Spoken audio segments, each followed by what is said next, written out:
¿Qué tal amigos de YouTube? En esta serie de videos educativos, nos adentraremos en uno de los textos más influyentes y respetados en el campo de la economía, Microeconomía Intermedia, escrito por Ale Barian, reconocido catedrático de la Escuela de Informática, la Escuela de Negocios y el Departamento de Economía de la University of California, Berkeley. Barian ha ejercido la docencia en prestigiosas instituciones como el Massachusetts Institute of Technology, MIT, y las universidades de Michigan, Stanford, Oxford, Estocolmo y Melbourne, lo que respalda su profunda experiencia académica y su amplia perspectiva internacional. El objetivo de esta serie es presentar y explicar, de manera clara y accesible, los conceptos clave de la microeconomía moderna tal como los desarrolla Barian. A lo largo de estos videos, abordaremos temas fundamentales como la teoría del consumidor, la teoría de la empresa, el equilibrio de mercado, el análisis del bienestar, los mercados con información imperfecta, entre otros. Nuestro propósito es ayudar tanto a estudiantes como a docentes o interesados en la economía a comprender mejor los modelos económicos, las herramientas matemáticas utilizadas en el análisis microeconómico y su aplicación en la vida real. Este enfoque facilitará el estudio individual o el trabajo en el aula, enriqueciendo el aprendizaje con ejemplos prácticos y explicaciones paso a paso. Acompáñanos en este recorrido por las ideas esenciales de la microeconomía, guiados por uno de sus más destacados exponentes contemporáneos. Esta serie de videos tiene como objetivo explicar de manera clara y accesible los fundamentos de la microeconomía moderna, basándonos en el prestigioso libro Microeconomía Intermedia de Ale Barian. A lo largo del curso, abordaremos temas clave organizados en bloques temáticos que reflejan cómo los individuos y las empresas toman decisiones económicas, cómo interactúan en los mercados y cómo influyen las políticas públicas en estos procesos. Capítulos 1. El mercado. Introduce los fundamentos del análisis económico, cómo los modelos explican las interacciones entre oferta y demanda, y cómo se alcanza el equilibrio de mercado. Examina diferentes formas de asignar recursos, como el control de precios y el monopolio. 2. La restricción presupuestaria. Analiza cómo los consumidores enfrentan límites de gasto debido a sus ingresos y precios de los bienes, y cómo estos límites influyen en sus decisiones de consumo. 3. Las preferencias. Estudia cómo los consumidores ordenan sus gustos, introduciendo el concepto de curvas de indiferencia y diferentes tipos de preferencias, como sustitutos, complementarios o bienes neutros. 4. La utilidad. Presenta la utilidad como una forma de medir la satisfacción del consumidor. Incluye funciones de utilidad comunes y cómo se relacionan con las curvas de indiferencia. 5. La elección. Explica cómo los consumidores eligen combinaciones óptimas de bienes, dados sus gustos y restricciones, y cómo esto da origen a la demanda individual. 6. La demanda. Se profundiza en la teoría de la demanda, explorando cómo varía ante cambios en precios e ingresos. Se introducen conceptos como bienes normales, inferiores y bienes Giffen. 7. Las preferencias reveladas. Examina cómo podemos inferir las preferencias del consumidor a partir de sus decisiones observadas, introduciendo los axiomas de preferencia revelada. 8. La ecuación de Slutsky. Descompone el cambio en la demanda ante una variación de precios en dos efectos, sustitución y renta, mostrando cómo afectan individualmente las decisiones del consumidor. 9. La compra y la venta. Introduce el concepto de dotación inicial y cómo los agentes económicos deciden vender o comprar bienes, dependiendo de precios y preferencias. 10. La elección intertemporal. Estudia cómo los individuos toman decisiones entre consumo presente y futuro, considerando la tasa de interés y el valor actual del dinero. 11. Los mercados de activos. Explica cómo se valoran activos financieros bajo certidumbre, usando herramientas como el valor presente y el arbitraje. 12. La incertidumbre. Introduce el análisis de decisiones bajo riesgo. Examina conceptos como utilidad esperada, aversión al riesgo, demanda de seguros y diversificación. 13. Los activos inciertos. Continúa el análisis bajo incertidumbre, abordando cómo se ajustan los rendimientos en mercados financieros y cómo se mide el riesgo. 14. El excedente del consumidor. Analiza el beneficio que obtiene el consumidor por pagar menos de lo que está dispuesto a pagar. Se conecta con el bienestar y el análisis costo-beneficio. 15. La demanda del mercado. Explica cómo se agregan las demandas individuales para formar la demanda de mercado, e introduce el concepto de elasticidad precio e ingreso. 16. El equilibrio. Reúne las curvas de oferta y demanda para analizar cómo se forma el precio de equilibrio y cómo se ve afectado por políticas como impuestos o subsidios. 17. Las subastas. Examina distintos tipos de subastas, reglas de puja y estrategias. Estudia cómo se diseñan mecanismos eficientes para asignar bienes. 18. La tecnología. Describe cómo las empresas transforman insumos en productos, usando distintas tecnologías y analizando la relación entre factores. 19. La maximización del beneficio. Estudia cómo las empresas eligen niveles de producción que maximizan sus beneficios, en el corto y largo plazo. 20. La minimización de los costes.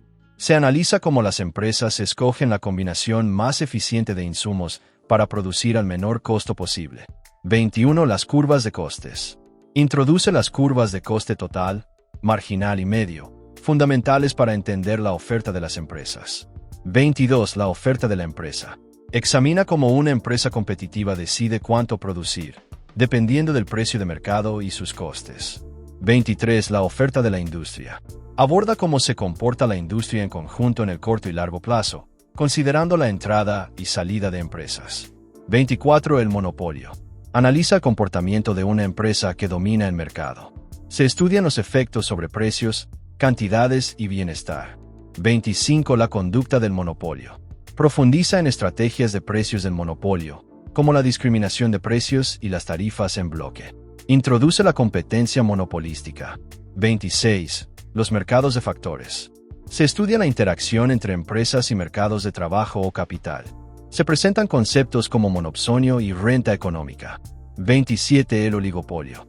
Analiza mercados con pocos vendedores, donde las decisiones de una empresa afectan a las demás. Se introducen modelos como Cournot y Bertrand. 28. La teoría de los juegos. Introduce herramientas para analizar decisiones estratégicas entre agentes interdependientes. Se estudia el equilibrio de Nash y juegos repetidos. 29. Aplicaciones de la teoría de juegos. Aplica los conceptos de juegos a situaciones reales, coordinación, negociación, dilemas sociales y estrategias de compromiso. 30. Economía del comportamiento. Revisa cómo los sesgos cognitivos afectan las decisiones económicas. Introduce conceptos como autocontrol, aversión a las pérdidas y justicia. 31. El intercambio.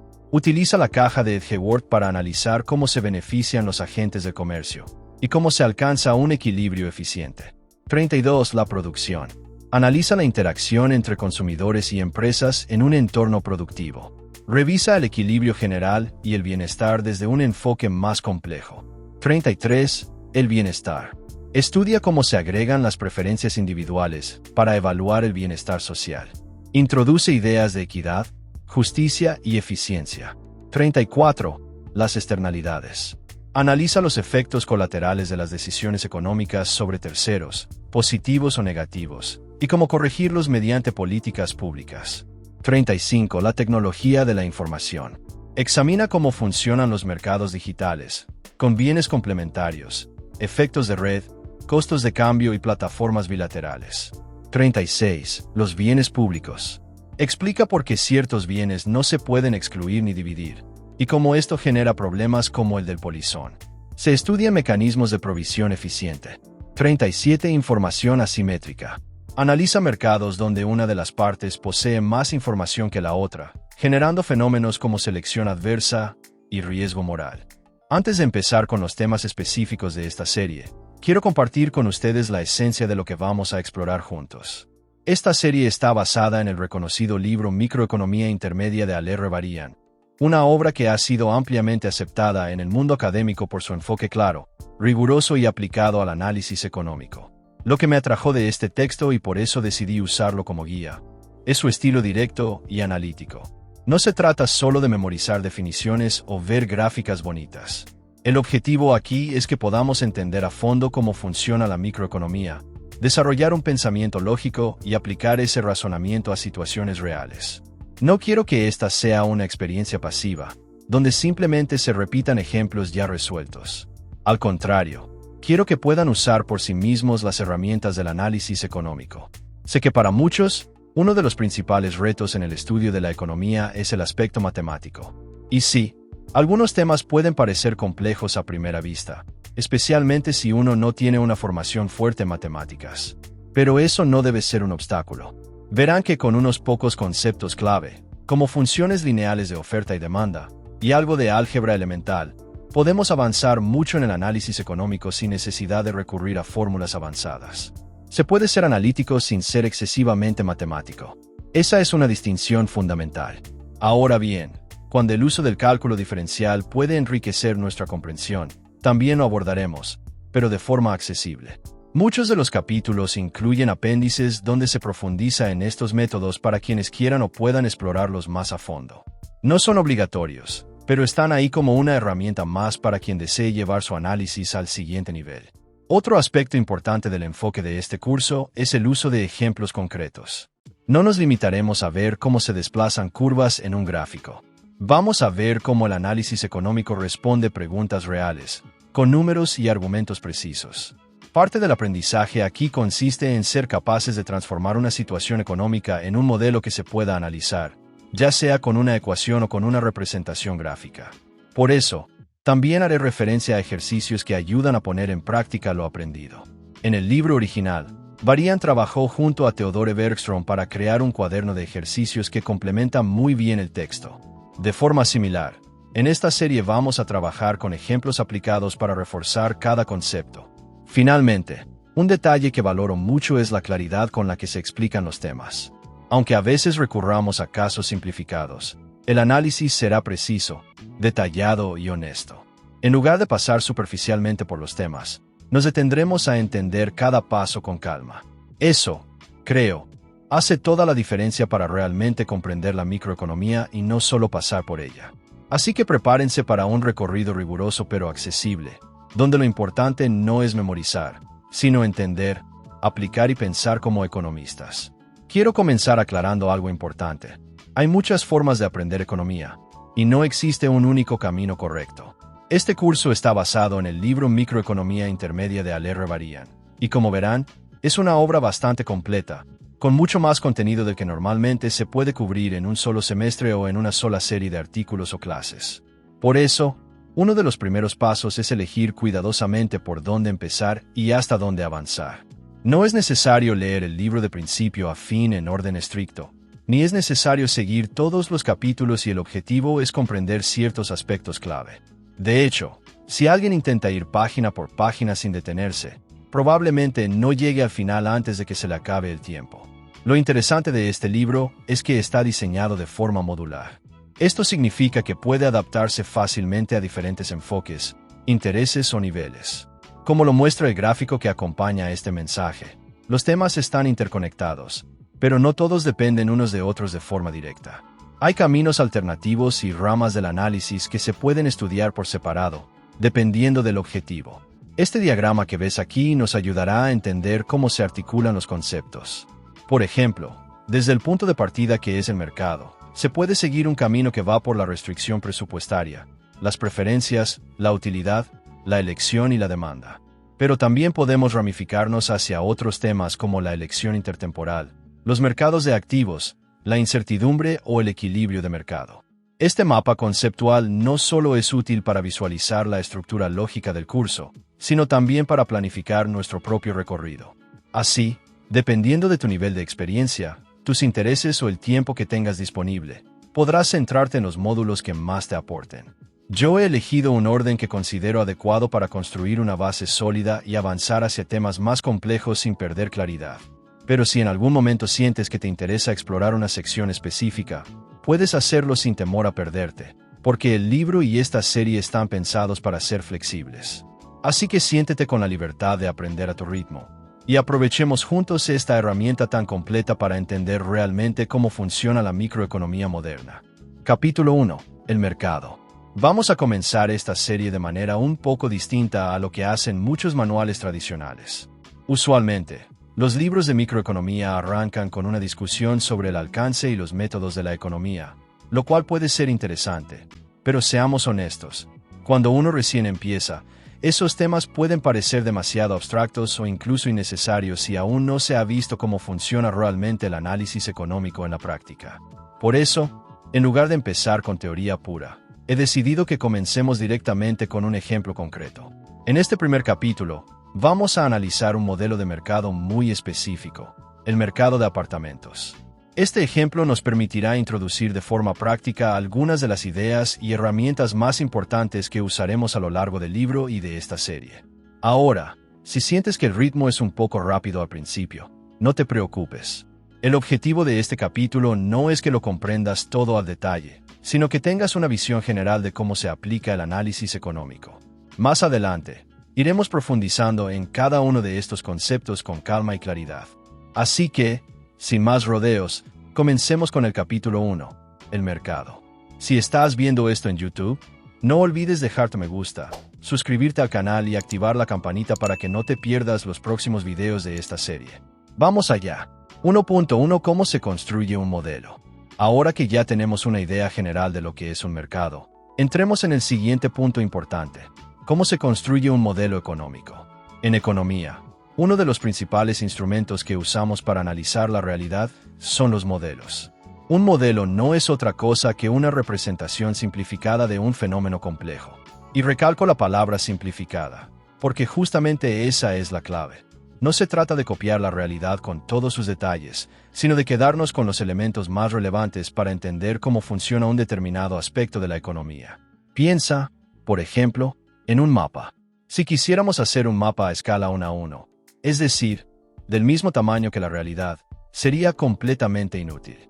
Lo mismo ocurre con un modelo económico que intente abarcarlo todo, se vuelve impráctico.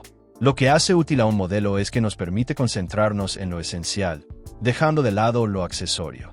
Para este capítulo, vamos a centrarnos en una pregunta muy concreta. ¿Qué determina el precio de los apartamentos en una ciudad universitaria de tamaño medio? Para ello, necesitamos construir un modelo lo suficientemente simple como para que sea manejable, pero que al mismo tiempo nos diga algo significativo sobre ese mercado. Imaginemos que en esta ciudad hay dos tipos de apartamentos. Unos están cerca de la universidad y otros más alejados. Como es lógico, los estudiantes prefieren vivir cerca, aunque eso implique pagar un poco más. Los que no pueden permitírselo, o llegan tarde, terminan alquilando más lejos. Visualicemos esto como si hubiera dos círculos concéntricos alrededor de la universidad. En el círculo interior están los apartamentos más codiciados, los cercanos, y en el exterior, los más alejados. Nuestro modelo se enfocará únicamente en el círculo interior, donde la demanda es más intensa, y supondremos que en el círculo exterior hay muchos departamentos disponibles a un precio fijo. Aquí es donde introducimos dos conceptos importantes, las variables exógenas y las endógenas. El precio de los apartamentos del círculo exterior es una variable exógena, es decir, viene dado, no lo vamos a analizar. En cambio, el precio del círculo interior es una variable endógena, y nuestro modelo intentará explicar cómo se determina. Para simplificar aún más, supondremos que todos los apartamentos son exactamente iguales, salvo por su ubicación. No importa si tienen una terraza, un dormitorio extra o están recién pintados. Lo que nos interesa es la ubicación y cómo eso afecta al precio y a quien termina alquilando dónde. Y aquí es donde surgen preguntas clave que nuestro modelo tratará de responder. ¿Qué determina el precio de los apartamentos más cercanos? ¿Quiénes lograrán alquilar ahí y quiénes no? ¿Son eficientes o justos los mecanismos con los que se asignan estos apartamentos? ¿Cómo podríamos evaluar diferentes formas de asignación? Estas son las preguntas que nos guiarán en el desarrollo de este modelo económico. En los siguientes apartados iremos viendo, paso a paso, cómo se pueden utilizar herramientas básicas de análisis económico para responderlas. 1.2 Optimización y equilibrio. Para seguir entendiendo cómo funciona el mercado que estamos analizando, el de los apartamentos en una ciudad universitaria, necesitamos apoyarnos en dos pilares fundamentales del pensamiento económico. Estos son el principio de la optimización y el principio del equilibrio. Vamos por partes. El principio de optimización parte de una idea bastante intuitiva. Las personas, cuando tienen opciones y libertad para elegir, tienden a tomar decisiones que les resulten lo más convenientes posible.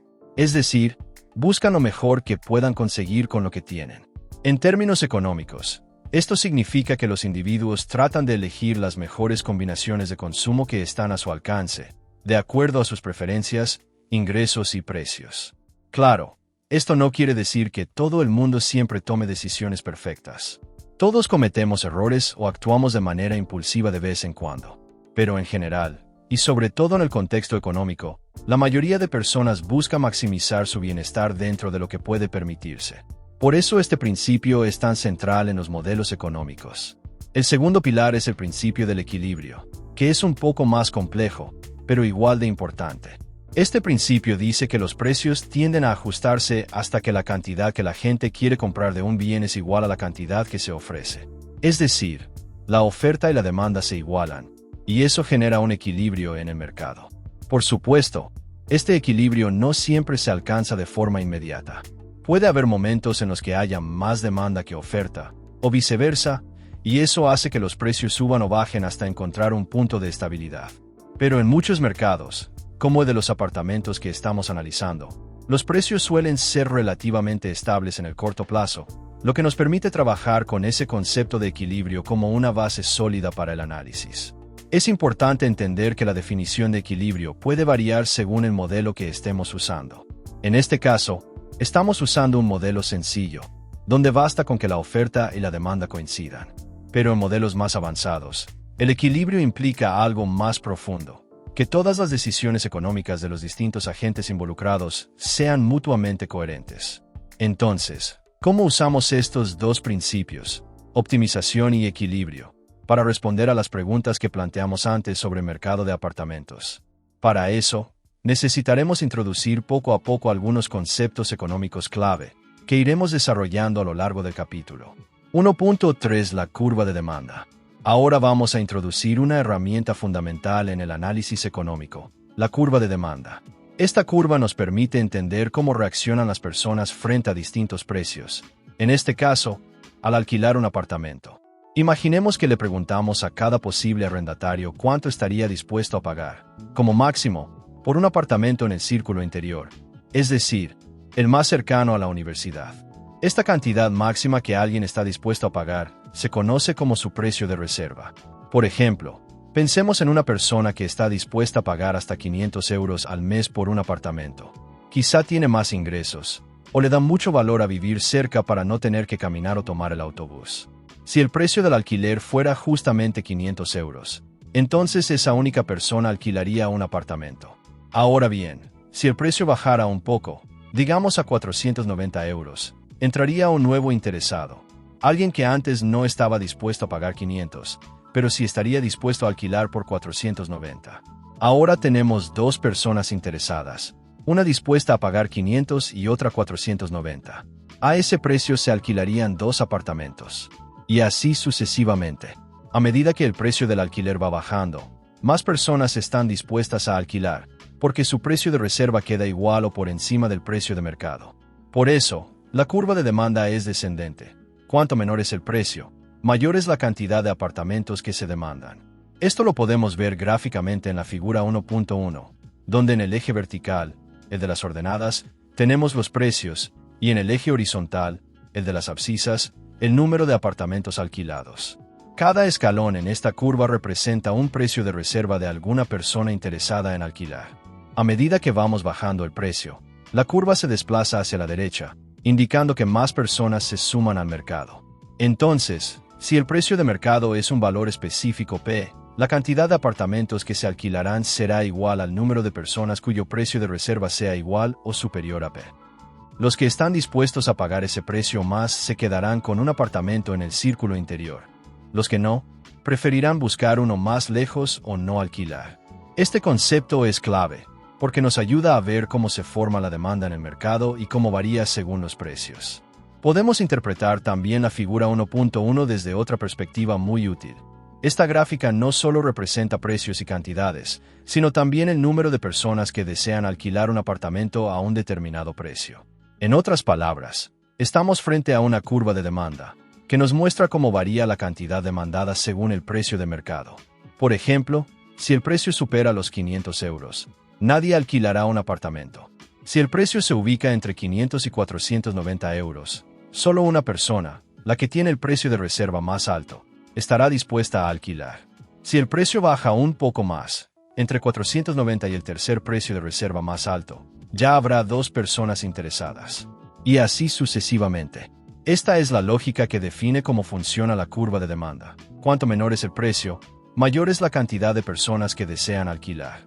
Por eso decimos que la curva de demanda tiene pendiente negativa. En términos simples, eso significa que las personas están más dispuestas a alquilar a medida que los precios bajan.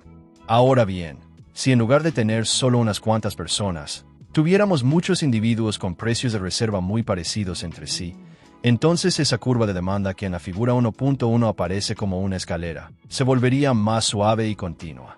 Eso es lo que se muestra en la figura 1.2, donde los saltos ya no se notan tanto porque el mercado es mucho más grande y más denso en preferencias. En ese caso, podemos representar la curva de demanda del mercado sin preocuparnos por los pequeños escalones. Lo importante es la tendencia general. Mientras el precio baja, la demanda aumenta. Ahora vamos a observar la figura 1.2, que representa una curva de demanda de apartamentos cuando hay muchos demandantes en el mercado. Fíjate que, a diferencia de la figura anterior, la 1.1, donde la curva tenía una forma escalonada, aquí vemos una curva suave y continua. ¿Por qué ocurre esto? Bueno, cuando hay un gran número de personas interesadas en alquilar apartamentos, los precios de reserva de cada persona, es decir, el precio máximo que están dispuestos a pagar, están muy cerca unos de otros. Esto hace que los saltos entre un precio de reserva y otros sean tan pequeños, que prácticamente desaparecen al graficarlos. En lugar de ver peldaños bien definidos, como en el gráfico anterior, ahora la curva adquiere una pendiente suavemente negativa, que es justamente la forma más común o convencional que solemos ver en los modelos económicos. Esta pendiente negativa nos sigue diciendo lo mismo: a menor precio, mayor cantidad de apartamentos demandados. Pero ahora lo visualizamos de forma más realista para un mercado grande, como el de una ciudad con muchos arrendatarios potenciales. En resumen, la figura 1.2 es una versión más fluida y representativa de cómo funciona la demanda en un mercado amplio. Este tipo de curva nos será muy útil cuando empecemos a analizar, más adelante, cómo interactúa con la oferta para determinar el precio de equilibrio. 1.4 La curva de oferta. Ahora que ya entendemos bien cómo funciona la curva de demanda, vamos a analizar el otro lado del mercado, la oferta. En este caso, imaginemos un mercado donde hay muchos caseros independientes, cada uno con su propio apartamento que desean alquilar. Este escenario representa lo que en economía se conoce como un mercado competitivo. Hay muchos oferentes, y ninguno tiene suficiente poder como para imponer el precio. Todos los caseros quieren una sola cosa: alquilar su apartamento al precio más alto que el mercado les ofrezca. Y aquí entra en juego una idea fundamental. El precio de equilibrio debe ser el mismo para todos los apartamentos similares. ¿Por qué? Pensemos un poco. Si en una misma zona alguien está alquilando su apartamento por un precio alto, digamos PA, y otro lo alquila por un precio más bajo, PB, ocurrirá lo siguiente. Un inquilino que está pagando el precio alto se dará cuenta de que puede mudarse al apartamento más barato. Mejor aún, ofrecerle al casero del precio bajo algo intermedio entre PA y PB. El casero gana más, el inquilino paga menos, todos salen ganando. En un mercado donde todos buscan su propio beneficio y están bien informados, esta diferencia de precios no puede mantenerse por mucho tiempo. Por eso, el sistema naturalmente tiende a un solo precio de equilibrio, el único en el que nadie tiene incentivos para cambiar nada. A ese precio, la cantidad ofrecida y la cantidad demandada encajan perfectamente. Entonces, al igual que hicimos con la curva de demanda, ahora nos preguntamos: ¿cuántos apartamentos estarán disponibles para alquilar a un determinado precio? Con esa pregunta en mente, construiremos ahora la curva de oferta, que nos mostrará cómo responden los caseros a diferentes niveles de precio. A mayor precio, más propietarios estarán dispuestos a alquilar sus apartamentos, porque les resulta más rentable. Y eso nos lleva, como veremos más adelante, a una curva con pendiente positiva. Figura 1.2. Curva de demanda con muchos demandantes. Esta gráfica muestra cómo se comporta la curva de demanda cuando hay muchos individuos interesados en alquilar apartamentos. En esta situación, las diferencias entre los precios de reserva, es decir, el precio máximo que cada persona está dispuesta a pagar, son muy pequeñas. Como resultado, la curva de demanda toma una forma suave y continua, con pendiente negativa. Esto significa que, a medida que el precio baja, más personas están dispuestas a alquilar. Es un comportamiento típico de los consumidores. El bien se vuelve más atractivo cuando cuesta menos. Esta curva refleja cómo el mercado responde colectivamente a los cambios en el precio del alquiler. Figura 1.3. Curva de oferta a corto plazo. Ahora pasamos al otro lado del mercado, la oferta. Esta figura representa la curva de oferta de apartamentos a corto plazo, por ejemplo, dentro de un año. En ese periodo, no se pueden construir nuevas viviendas, por lo que la cantidad de apartamentos disponibles para alquilar es fija. Esto se representa con una línea vertical. No importa cuánto suba o baje el precio del alquiler, la oferta total no cambia. Sigue siendo el mismo número S de apartamentos vacíos disponibles. Esta figura refleja un aspecto fundamental de muchos mercados inmobiliarios, la rigidez de la oferta en el corto plazo. Es decir, aunque la demanda aumente repentinamente, la cantidad de viviendas no puede ajustarse con la misma rapidez. Juntas, las figuras 1.2 y 1.3 nos permiten entender cómo interactúan la demanda y la oferta en un mercado de alquiler de viviendas en el corto plazo. O la demanda responde de manera flexible al precio, curva descendente. O la oferta, en cambio, se mantiene fija durante un periodo corto, línea vertical. Esta combinación es esencial para analizar cómo se determina el precio de equilibrio del alquiler, tema que se aborda en los próximos apartados del texto. 1.5. El equilibrio del mercado. A continuación, quiero hablarles sobre el equilibrio del mercado, específicamente en el mercado de apartamentos. Para entender este equilibrio, es importante analizar conjuntamente las curvas de demanda y de oferta. En la figura 1.4, podemos ver representadas ambas curvas. La curva de oferta es vertical porque asumimos que hay una cantidad fija de apartamentos disponibles, denotada como S, mientras que la curva de demanda tiene pendiente negativa, lo que significa que, a medida que el precio baja, más personas están dispuestas a alquilar un apartamento. El punto donde estas dos curvas se intersectan determina lo que llamamos el precio de equilibrio, representado como P*. Este es el precio al cual la cantidad de apartamentos que la gente quiere alquilar coincide exactamente con la cantidad disponible en el mercado. En otras palabras, no hay escasez ni excedente de apartamentos. A este precio de equilibrio, todos los consumidores que están dispuestos a pagar al menos P* pueden conseguir un apartamento. Al mismo tiempo, todos los propietarios que desean alquilar a ese precio pueden hacerlo. Nadie tiene incentivos para cambiar su comportamiento. Ni los consumidores necesitan ofrecer más, ni los propietarios bajar el precio. Así es como funciona el equilibrio del mercado. Es una situación estable en la que la oferta iguala la demanda. Ahora bien, ¿por qué decimos que hay equilibrio en el mercado cuando el precio es P*? Porque, simplemente, nadie tiene incentivos para cambiar su comportamiento, ni los caseros ni los arrendatarios. Pero para entender mejor por qué este equilibrio es tan especial, veamos qué sucedería si el precio fuera diferente a P*. Imaginemos primero que el precio fuera más bajo que P*. En ese caso, habría mucha más demanda que oferta. Es decir, más personas estarían buscando apartamentos que la cantidad de apartamentos disponibles. Esto generaría colas, listas de espera y competencia entre los arrendatarios por conseguir un lugar. Como resultado, algunos caseros se darían cuenta de que podrían aumentar el precio, ya que hay más gente dispuesta a pagar ese precio bajo que apartamentos disponibles. Es decir, el mercado empujaría naturalmente el precio hacia arriba, de regreso al equilibrio. Ahora pensemos en el caso contrario, si el precio fuera más alto que P*. En esta situación, menos personas estarían dispuestas a pagar ese precio elevado, por lo que habría apartamentos vacíos. Algunos caseros comenzarían a preocuparse por no poder alquilar sus viviendas, y por lo tanto, tendrían un incentivo para bajar el precio, con tal de atraer arrendatarios. Nuevamente, el mercado tendería a corregirse solo, empujando el precio hacia abajo, hasta llegar otra vez a P*. Entonces, vemos que solo cuando el precio es P*, la cantidad de apartamentos ofrecidos coincide exactamente con la cantidad demandada. Ese es el único punto de equilibrio en el que no hay ni escasez ni exceso, y en el que las decisiones de los caseros están perfectamente alineadas con las decisiones de los arrendatarios.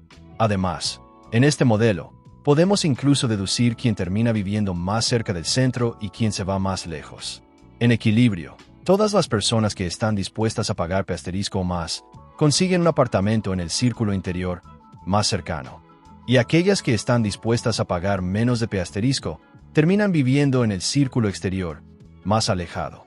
Por ejemplo, alguien cuyo precio de reserva sea exactamente P*, le da lo mismo vivir en el interior o en el exterior, ya que está justo en el límite de su disposición a pagar. En cambio, quienes valoran más los apartamentos del centro, consiguen alquilarlos por un precio que incluso está por debajo de lo máximo que estarían dispuestos a pagar, lo cual les genera un beneficio. Así funciona el equilibrio. Ordena el mercado de forma que cada quien obtiene lo que está dispuesto a pagar, sin que nadie tenga incentivos a cambiar su decisión. 1.6 Estática Competitive. Ahora que ya tenemos un modelo económico de mercado de apartamentos, podemos ir un poco más allá y analizar cómo cambia el precio de equilibrio cuando varía alguna condición de mercado. Este tipo de análisis se llama estática comparativa. ¿Y qué significa eso? Básicamente, se trata de comparar dos situaciones de equilibrio distintas, como si sacáramos una foto de mercado antes y otra después de un cambio. No nos enfocamos en cómo se da esa transición, ni cuánto tiempo toma, solo comparamos el antes y el después del cambio. Más adelante, podríamos estudiar la dinámica del ajuste, pero por ahora, lo importante es aprender a comparar equilibrios estáticos.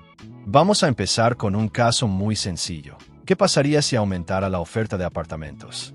Para eso, miremos la figura 1.5.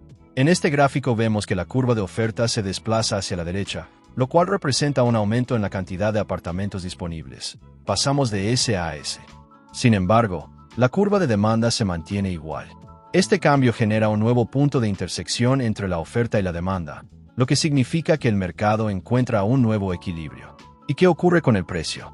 Vemos que el precio de equilibrio baja, pasando de un valor anterior, P asterisco antiguo, a uno más bajo, P asterisco nuevo.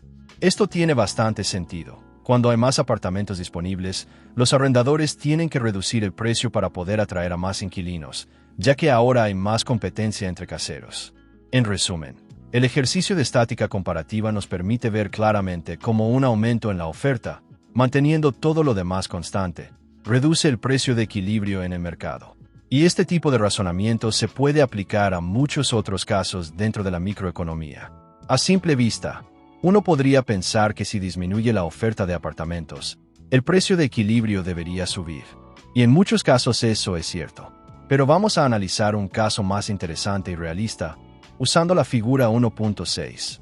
Imaginemos que una agencia inmobiliaria decide vender algunos de sus apartamentos a los inquilinos que ya los están ocupando. ¿Qué pasa en ese caso con el mercado de alquileres?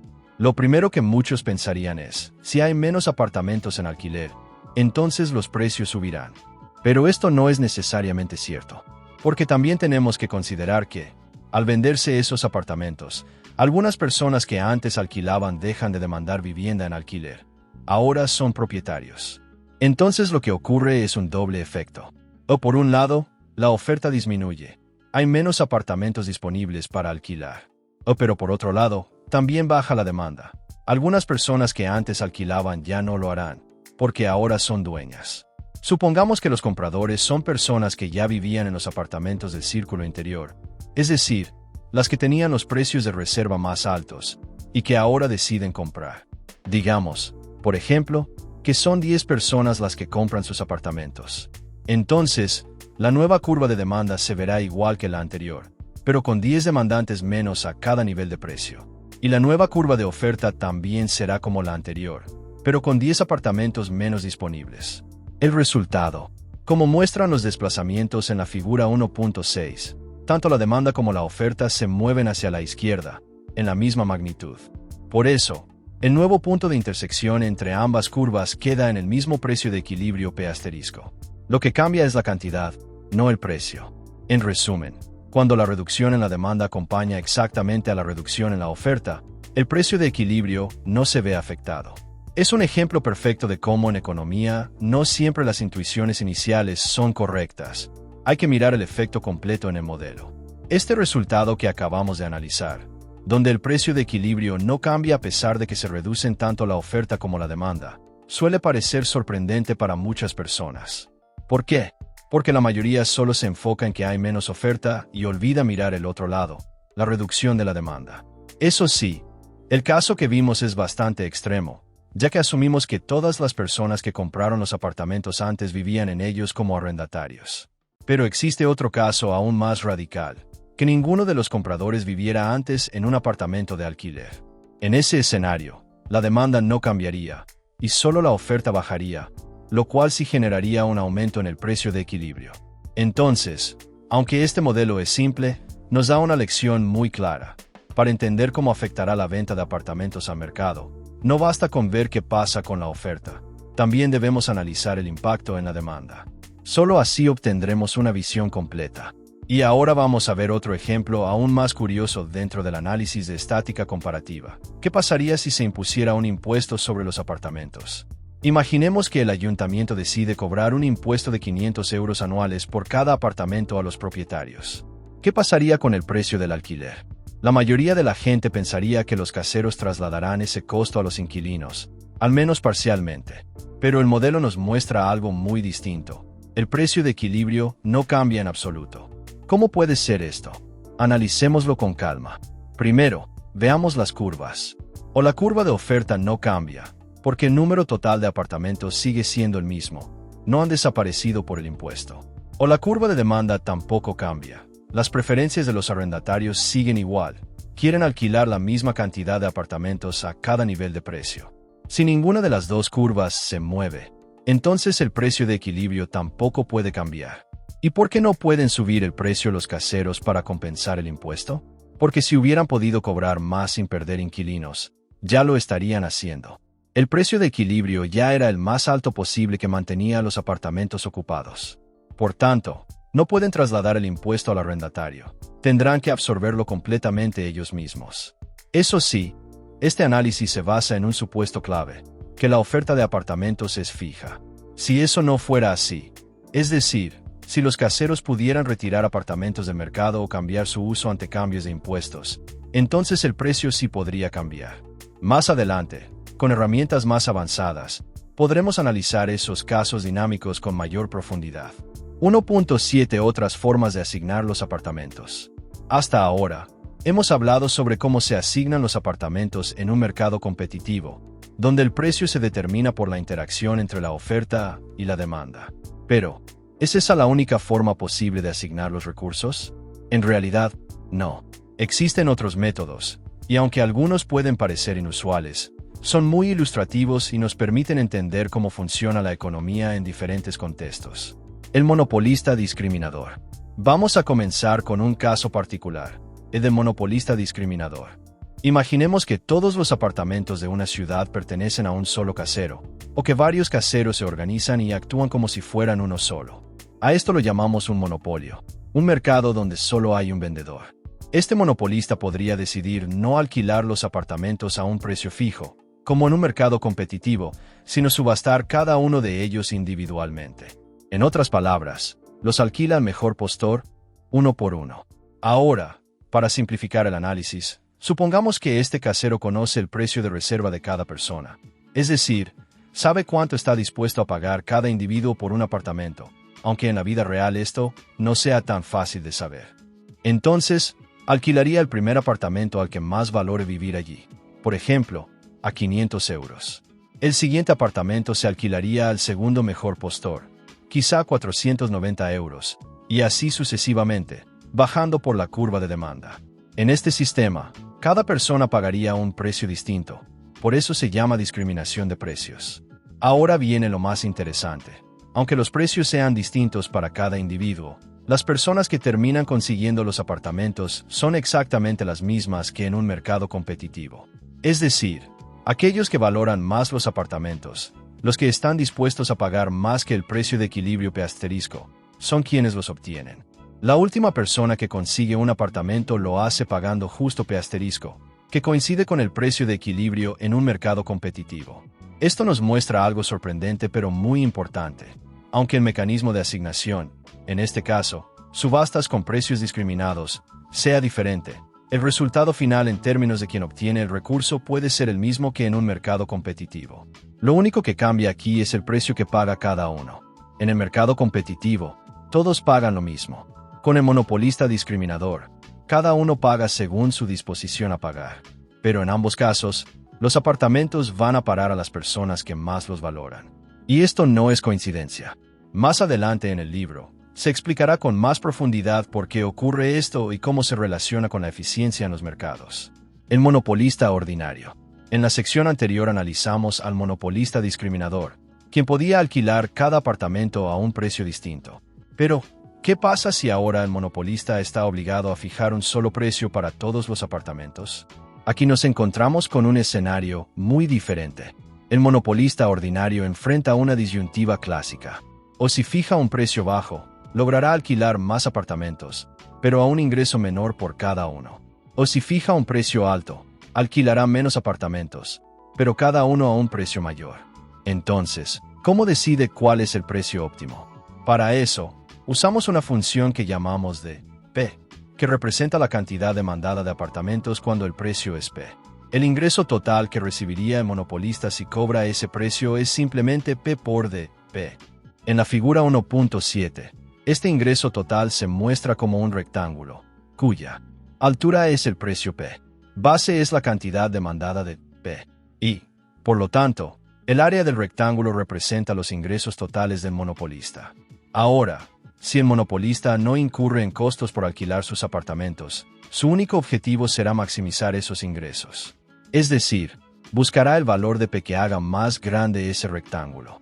Ese precio óptimo, donde el área es máxima, lo llamamos P gorrito en la figura. Y aquí es donde entra el dato clave. Es mayor que el precio de equilibrio competitivo P asterisco. ¿Qué implica eso? Implica que el monopolista ordinario alquilará menos apartamentos que en un mercado competitivo, pero a un precio más alto. Y esto ocurre porque, al no poder cobrar precios diferenciados, el monopolista prefiere restringir la oferta para maximizar sus ingresos. Esto no es un error ni una excepción, es lo normal en un monopolio. El monopolista sabe que, si ofreciera más apartamentos, tendría que bajar el precio, lo cual podría reducir su ganancia total. Por eso, prefiere mantener parte de su stock sin alquilar si eso le permite subir el precio y ganar más en total. En resumen, o a diferencia del mercado competitivo, donde el equilibrio se alcanza con más cantidad y menor precio, o el monopolista ordinario ofrece menos cantidad y a un precio más alto, buscando maximizar su propio beneficio. El control de los alquileres. Ahora vamos a analizar un tercer escenario para la asignación de apartamentos, el control de los alquileres.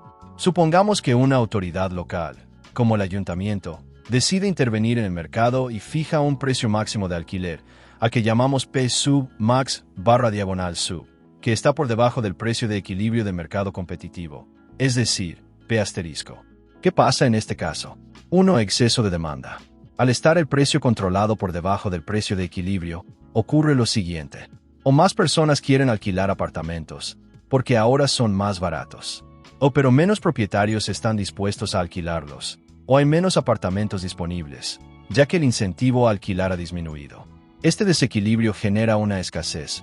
Hay más demandantes que oferta. 2. ¿Quién consigue los apartamentos?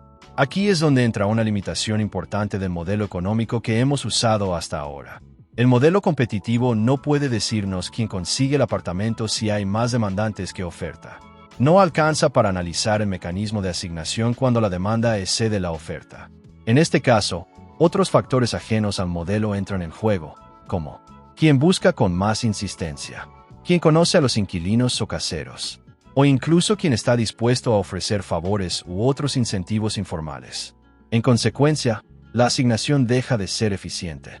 Puede ocurrir que personas menos interesadas o con menor disposición a pagar terminen consiguiendo apartamentos, mientras que otras, que valoraban más el apartamento, queden fuera del mercado. 3. Conclusión del modelo. La cantidad de apartamentos alquilados puede ser la misma que en el mercado competitivo, ya que es la oferta limitada la que define ese número. Pero las personas que los consiguen son diferentes. Ya no necesariamente son aquellas que valoran más el apartamento, como en el equilibrio de mercado. Esto significa que el control de precios genera ineficiencia en la asignación. No se maximiza el beneficio total ni la utilidad social. Y además se puede incentivar el mercado negro, los sobornos o el favoritismo. 1.8. ¿Cuál es la mejor forma?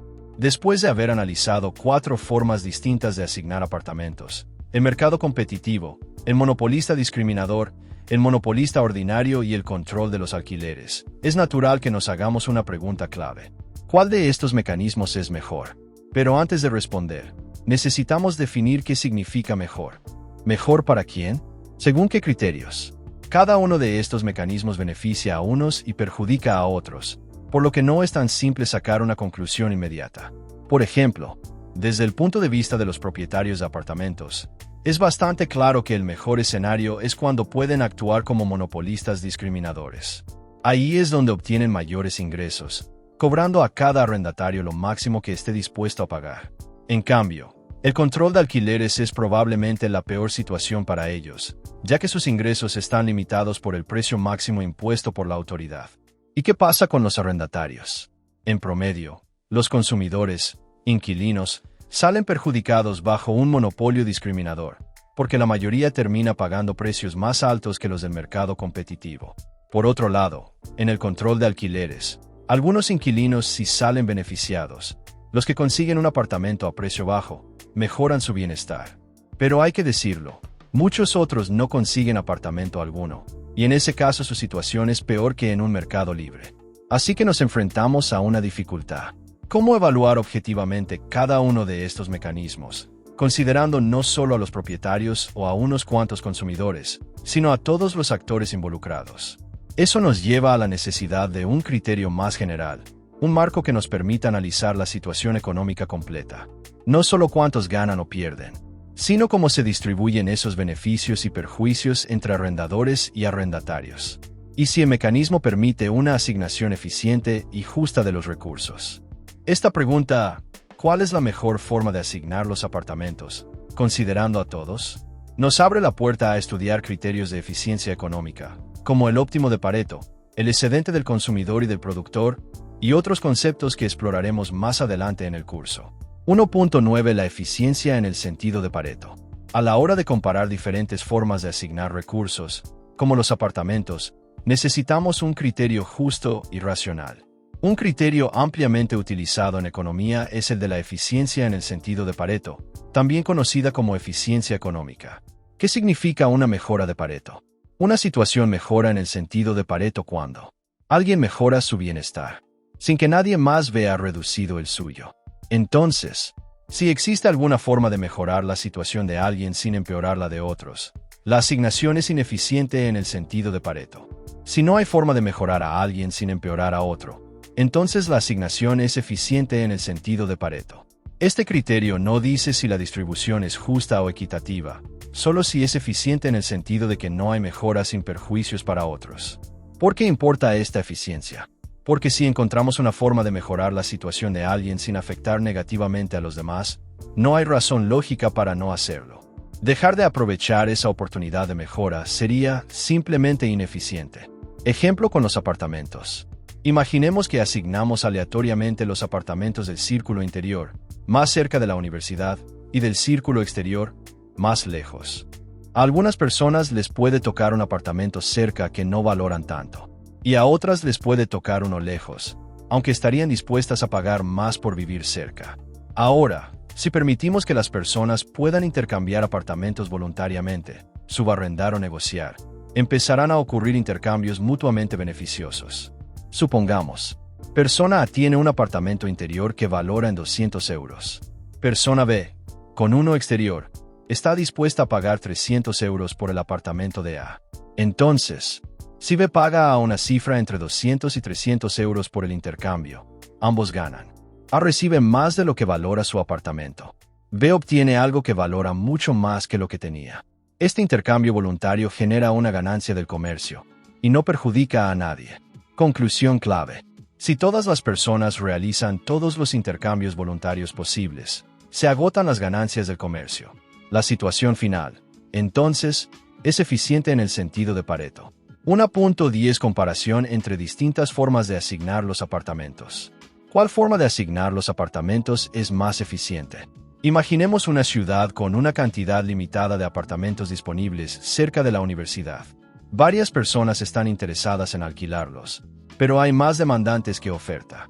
Esto plantea una pregunta fundamental. ¿Cómo decidir quién debería recibir estos apartamentos? Para responderla, podemos utilizar un criterio llamado eficiencia en el sentido de Pareto. Este criterio indica que una situación es eficiente si no existe forma de mejorar el bienestar de alguien sin empeorar el de otra persona. Si aún hay oportunidades de intercambio en las que ambas partes podrían salir beneficiadas, entonces la asignación no es eficiente. A lo largo del capítulo se presentan 4 mecanismos distintos para asignar apartamentos, y cada uno de ellos genera resultados diferentes tanto en eficiencia como en distribución. 1. Mercado competitivo. En este caso, los precios se determinan por la oferta y la demanda. Los apartamentos se alquilan al precio de equilibrio, y quienes estén dispuestos a pagar ese precio o más obtienen uno. Este mecanismo garantiza que los apartamentos sean asignados a las personas que más los valoran. Como no quedan oportunidades de intercambio que beneficien a ambas partes, el resultado es eficiente en el sentido de Pareto. 2. Monopolista discriminador. Aquí, un solo propietario controla todos los apartamentos y puede cobrar precios diferentes a cada persona, según cuánto valore el apartamento.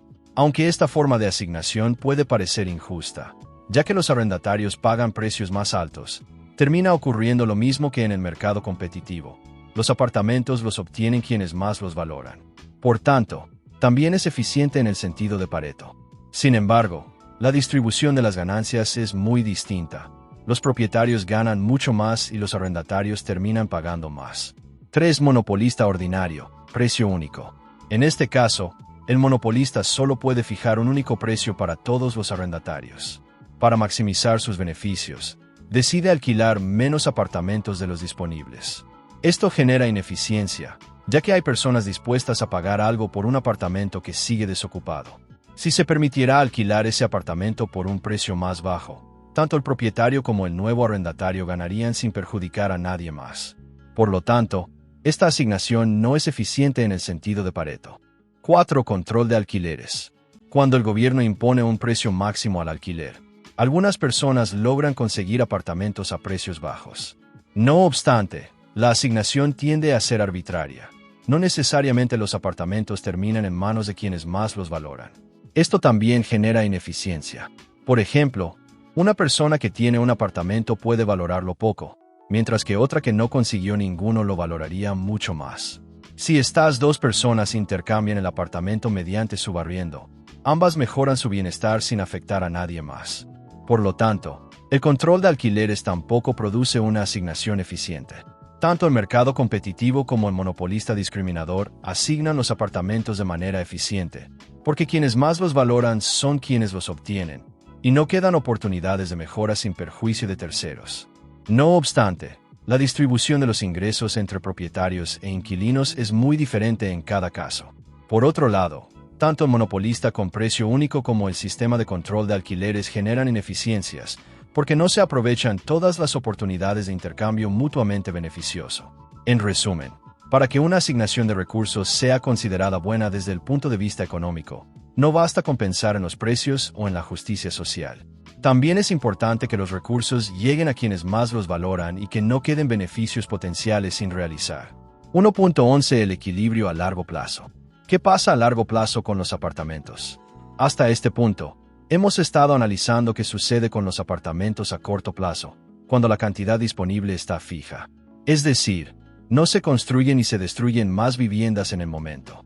Pero el mundo no se queda quieto. Con el tiempo, sí es posible construir nuevos apartamentos o retirar antiguos de mercado. Por eso, es necesario preguntarnos, ¿cómo cambia el mercado de los apartamentos a largo plazo? Para entender esto, pensemos en dos lados del mercado. Por un lado, tenemos la curva de demanda, que muestra cuántos apartamentos quieren las personas a cada nivel de precio. Por otro, está la curva de oferta, que indica cuántos apartamentos están dispuestos a ofrecer los propietarios a cada precio. A largo plazo, el precio de equilibrio no depende solo de la demanda, sino también de cómo reacciona la oferta. Y aquí entra un elemento clave, la rentabilidad. Si construir apartamentos genera ganancias atractivas para los propietarios o empresas constructoras, entonces será más probable que se construyan más. Y esas decisiones de construcción dependen, en gran parte, del precio de los alquileres. Si los caseros pueden cobrar un precio alto, tendrán más incentivos para construir nuevos departamentos. Entonces, a largo plazo, el análisis ya no se limita a saber quién consigue un apartamento, sino también a responder una nueva pregunta. ¿Cuántos apartamentos se construirán? Y con eso surgen otras interrogantes. ¿O un monopolista construirá más apartamentos o menos que en un mercado competitivo? ¿O el control de alquileres incentiva la construcción de nuevas viviendas o la desincentiva? ¿Qué sistema genera una cantidad de apartamentos más eficiente? Es decir, que aprovecha mejor los recursos y las necesidades de las personas. Para responder bien a todas estas preguntas, necesitamos herramientas económicas más potentes que permitan analizar no solo las decisiones individuales, sino también cómo cambian las condiciones cuando se transforma el entorno económico. Resumen del capítulo 1. 1. La economía usa modelos para representar y entender fenómenos sociales complejos, simplificando la realidad para poder analizarla. 2. En estos modelos, los economistas se apoyan en dos ideas clave. El principio de optimización. Las personas actúan buscando lo mejor para sí mismas. El principio de equilibrio. Los precios tienden a ajustarse hasta que lo que se ofrece es igual a lo que se demanda. 3. Las curvas de demanda y oferta muestran cómo responden los consumidores y productores a distintos precios. El precio de equilibrio es donde ambos se igualan. 4. El análisis de cómo cambian ese precio y cantidad de equilibrio cuando algo externo se modifica se llama estática comparativa. 5. Finalmente, una situación se considera eficiente en el sentido de Pareto cuando no es posible mejorar la situación de alguien sin perjudicar a otro. Este concepto es esencial para evaluar si los recursos se están usando bien. Conclusión final del capítulo 1. Hemos llegado al final del primer capítulo del curso de microeconomía. A lo largo de este recorrido, comprendimos cómo los economistas utilizan modelos para representar situaciones reales, cómo funcionan los mercados a través de la oferta y la demanda, y por qué el concepto de eficiencia en el sentido de Pareto es tan importante para evaluar distintas formas de asignar recursos. Vimos también cómo diferentes mecanismos, como el mercado competitivo, el monopolio o el control de precios, afectan no solo quién obtiene qué, sino también cuánto se produce y cómo se distribuyen las ganancias. A medida que avancemos, seguiremos profundizando en estas ideas y explorando herramientas más poderosas para entender el comportamiento económico. Si este contenido te fue útil y quieres seguir aprendiendo de forma clara y práctica, te invito a que le des me gusta al video y te suscribas al canal. Así podrás seguir viendo todos los capítulos del curso de microeconomía y mejorar tu comprensión de esta fascinante disciplina.